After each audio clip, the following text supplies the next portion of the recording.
My name is Will Dean. I competed for Canada in the 2012 and 2016 Olympics in the sport of men's rowing. I'm from Kelowna, BC.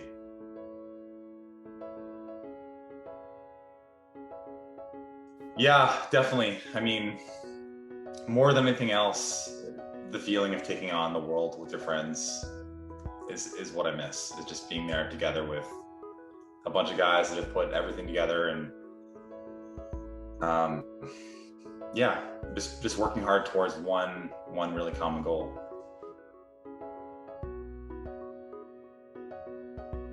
It's almost cliche to say it, but it's an incredible privilege.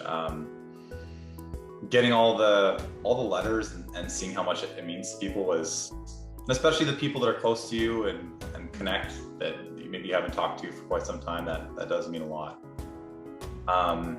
Yeah, it's an incredible it's an incredible privilege.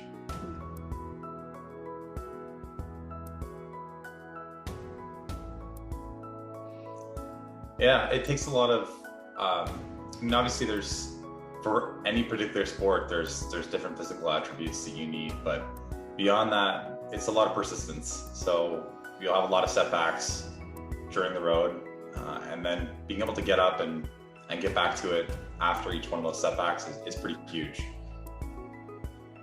So just persistence, and then I think having a good support network, having good friends, good family. There'd be no way that I could have made either Olympics if I didn't have really good friends, a really supportive partner, and a family network that was awesome. So building that out and really leaning on the people around you and making sure that you acknowledge them every step of the way. I think that's pretty key for me, and I think that's pretty key for any Olympic athlete. Has a lot of people around them getting to where they are. Yeah, it's funny, but you're always grateful for the hardest moments.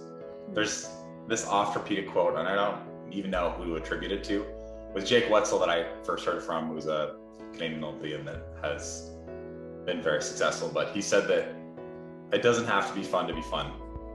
And it rings very true for me. There's all these moments throughout your career where you're doing something that's just challenging, and might be challenging because it's boring or it's very hard or there's a ton of lactate or you don't have enough sleep or you've done 200 kilometers that week and you're doing another 20.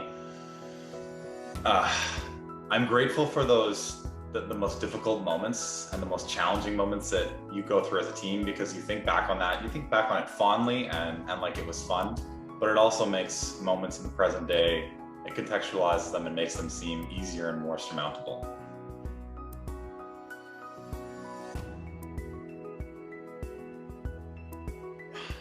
I'm going to reduce this to stay positive and enjoy the process, but it's slightly more complex than that.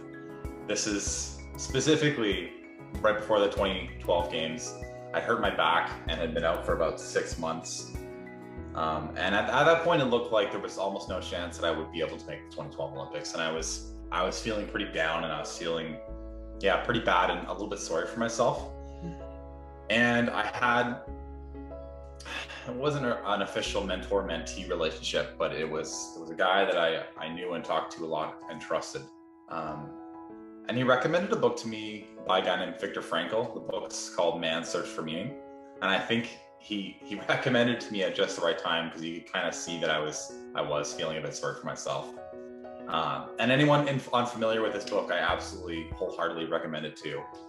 It's about a Holocaust survivor who went into a concentration camp and realized that the last thing that he could control was his attitude and his perspective towards the day. And that really, it changed my whole life. I spent the rest of that quadrennial, instead of feeling sorry for myself that, I have this injury and I might not be able to make the 2012 games. I spent the rest of the time just enjoying myself, understanding that I might not make it, I might make it, but I wanted to enjoy every possible moment that I could. And that has really formed my entire adult life.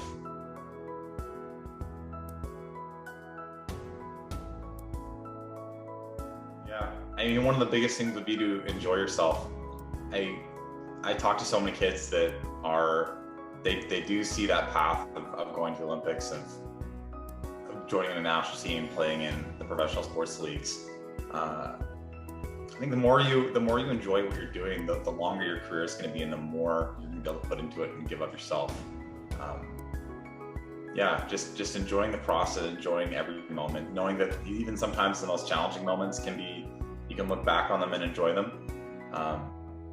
But don't take yourself too seriously too young. Keeping a multi-sport athlete for as long as you can. Yeah, and enjoy spending time with your friends.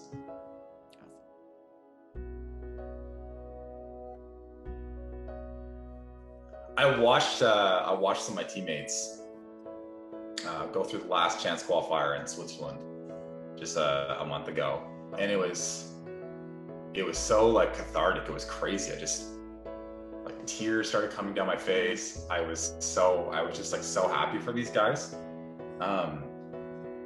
Yeah, it made me realize there's a lot of like, Team Canada has gone through a lot in the lead up to COVID, and obviously contextualized against a lot of other things. That's being missing Olympics is not as bad as being in a COVID ward or anything like that. But it's been a challenging year, and I'm really looking forward to seeing Team Canada athletes being able to compete this summer in Tokyo.